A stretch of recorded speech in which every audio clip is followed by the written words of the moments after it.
Hi guys, how are you?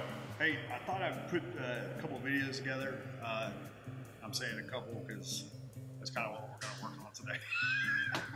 But anyway, I was wanting to put a couple videos together because the biggest thing that I see a lot of people asking for is, hey Rob, I need to learn how to cut. And I'm probably going to show you the way that I like how to do stuff. Also the fact of getting the most out of the actual product that you're going to be using. What's really cool is if you go to Restaurant Depot, or there's a couple other stores that have rulers on all the cuts basically that we use as chefs. Now it's all a metal stamp, if you will, but it's got the majority of the cuts that we use in the industry. Now it's all about, you got to practice. Practice makes perfect, and do. I think we all know that, and keep your mind sharp. Basically, the cuts that we're going to do today is I'm basically going to show you how to actually cut up a bell pepper and various other vegetables, stuff like that too as well. And what I would like you guys to do is come back to these videos, learn how to actually cut the vegetables, learn how to use the product, and onions, vice versa, and we'll kind of go. All right. So we're going to start off with the bell peppers. You can get these at, well, Mercer is selling this one, and it's a great tool. I'll do some research and I'll put it on the video to where you can actually get the information for it also as well. All right, so great tool. All right, so you have your basic bell pepper. We use red and green here in the restaurant. So obviously it's not perfect, okay? Each one looks different. So I've seen variations of different ways of how they actually cut it. This is how I probably started off with. Sometimes people cut the tops off. Some chefs kind of don't want you to do that because they want the most out of the product. Let's say if we do cut it down the center like this, all right? So you still have this left over. I see a lot of chefs throw this away, and it kills me when they do. Because that can be used for, say, omelets, really anything, any kind of garnish that you want. It has a membrane, the seeds, the top of this off also as well.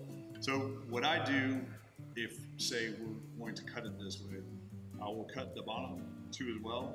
I don't like using this method that I'm showing you, but it's a very quick, easy method to do. So what I do is you still have the seeds intact. What I like to do is I take the seeds out, and I will discard the seeds because I really don't have any use for them. Some chefs might have them. I typically don't really have the time to kind of mess around with it. Anyway, so keep this. You can keep this for vegetable stock or any kind of stocks. Let me go back to that. We'll make a stock video too as well. But bell peppers, I don't like putting in stock. Unless I'm doing it for a specific item that I'm making. That makes sense. So you have the pepper that is cut open, it's hollowed out. I cut it down the center, all right, just like that. So what I do here is you have the insides of the actual bell pepper, you have the membrane right here. I don't like to use a membrane just because I think it tastes a little bitter when oh my gosh, when you're using it.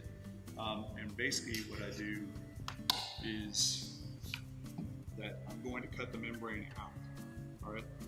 Some chefs will go all the way down into the actual skin. If say we were in fine dining, I would go all the way down to the skin. I'll show you how that looks when you get it done. So I'm cutting out I wouldn't say skin, but the insides, all the way down to the actual bell pepper itself. I'll take this out. Some people say this tastes bitter too as well.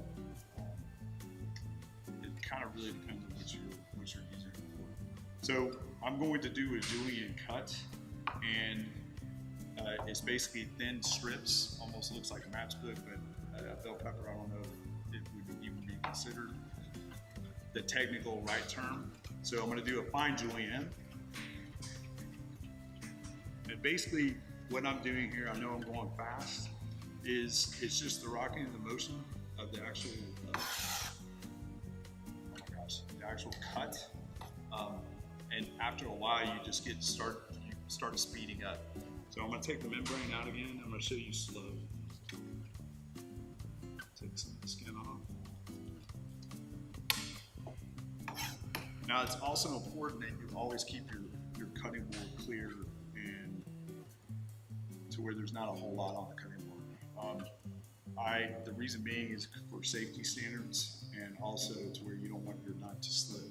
So when I'm actually cutting the bell pepper, I always keep the tip of the knife, and when you hold the knife, you need to pinch it with your fingers, and then I just wrap my hands around it just like this, to where you're holding the actual blade onto your finger, and after a while you get a callus on here to where you can basically cut all day long. So anyway, you have to hold the knife like this to where you have more stability for the knife, and that's the reason why I want you to hold it this way.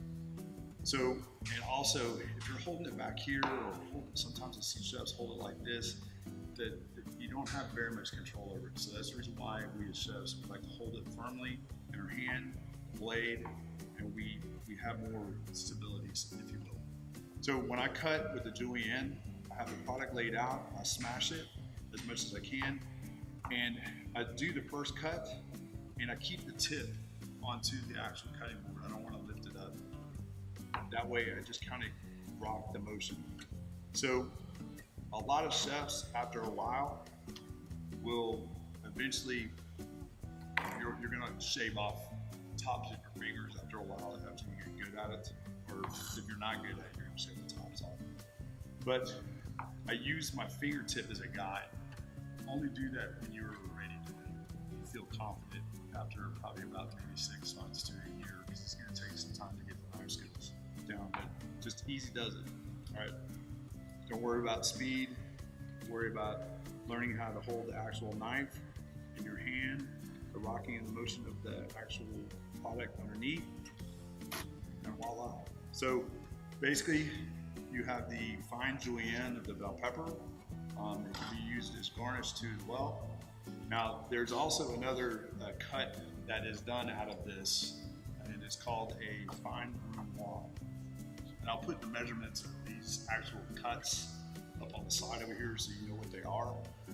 So basically, I have the fine brunoise, and I will rock the same way as way I was cutting it earlier, but I'm going to do very small dice is basically what it is. All right, just like this. Now you'll eventually get very quick at this because the chef wants you to do it right, do it fast, but do it accurately. All right, so I have the cuts here. I always have like a sheet tray or something like that to where I don't use small little dishes unless I'm doing a food demo, and that way I only have to wash this pan. I don't have to wash 10,000 other sheets or 10,000 other little dishes. People love that we might do that. But anyway, so this is basically the julienne cut. I'll put these up over here. So we got the fine julienne and the brunoise. So the other way that I like my, here, let me go back to this. So like if I'm going to do omelets, or if I just need a regular diced bell pepper, I would use this, that I don't care about the cuts, the way they look. That way I can utilize the product, as you don't want to be wasteful as a chef. And we'll get into food costing a little bit later, but anyway, you just have it here, same rocking motion. Back and forth, get used to holding the knife. And I really don't care how these look. I would probably do this in, I don't know, like a pureed vegetable sauce, like a coulis or something like that, because I'm not gonna care what the rice is gonna actually look like, because it's gonna be pureed anyway. All right, so I have cuts like this. I'm gonna set this off to the side. So all of this I'm gonna discard. All right, everything that's the guts of the actual bell pepper.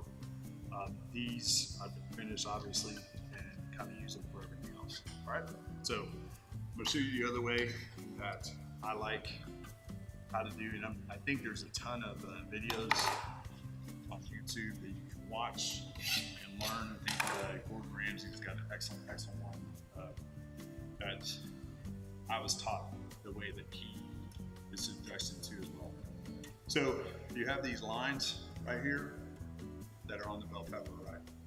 So what you do is you cut all the way to the core and you go around the seeds in the core like that to where you have the bell pepper. That membrane that I cut that is right here is right here, already still connected. So I still have all the seeds that are in there too, and I want to do less work when I get to this part. Hope that makes sense. So I will then go around the pepper again, cut around the seeds, and go all the way down.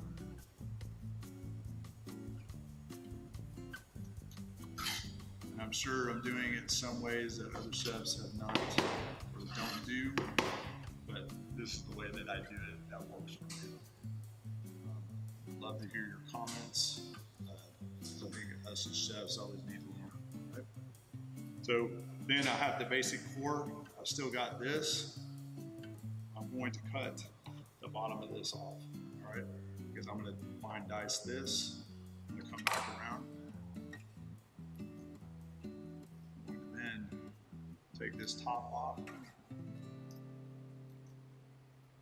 It's where I'm utilizing the majority of the bell pepper. I don't want to lose any of the integrity of it. So I have the whole pull right here, here. Set these off to the side because I'm going to throw these away.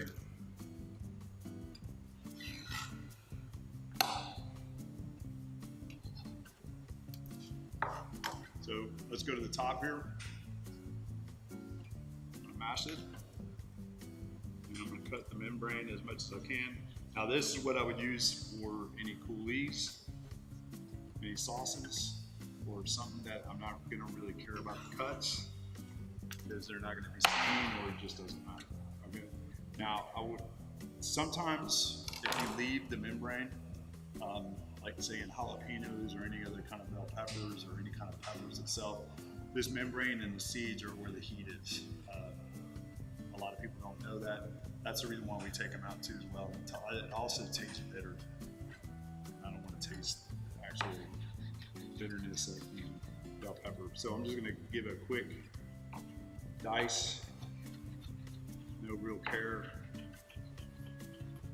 how it looks.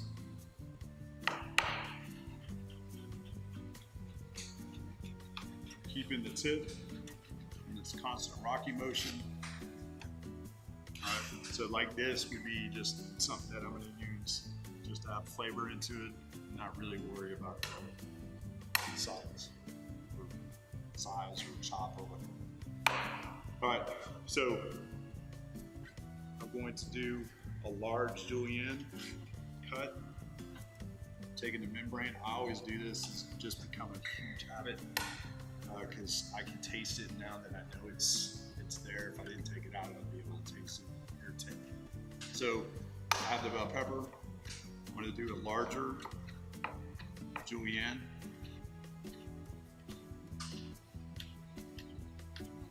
And the julienne should be somewhat of a, it's supposed to, the definition is a matchbook.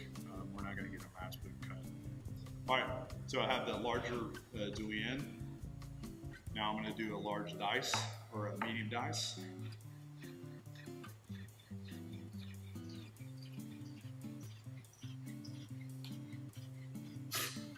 All right, so this is what I would use for any thing that I want the customer to see. If I was doing it more from the lines, so I got to get more detailed, more fine cuts. Do this one. So just go down. Now I'm holding, if you notice how I'm actually holding the knife and doing my cuts with blocking of the motion of the knife itself. Now, it's okay if you sit there and you want to cut it like this. Just make sure you go all the way through the cut. I see a lot of chefs at the beginning, they want to hurry up, get done with it, cut their fingers. This is a bad deal all the way. All right, so what I also notice is a lot of chefs when they're starting off, is they want to hold their hand flat down, and it just scares me to death. And also they do cuts at the top of their fingertips. All right, that's basically it at the bell pepper. The red and the green are obviously the same, so are poblano, stuff like that, any kind of pepper. Take the seeds out, take the membrane out, and that's basically it at the bell peppers, guys. I appreciate you guys watching, and please come back and take a look at some of the other videos.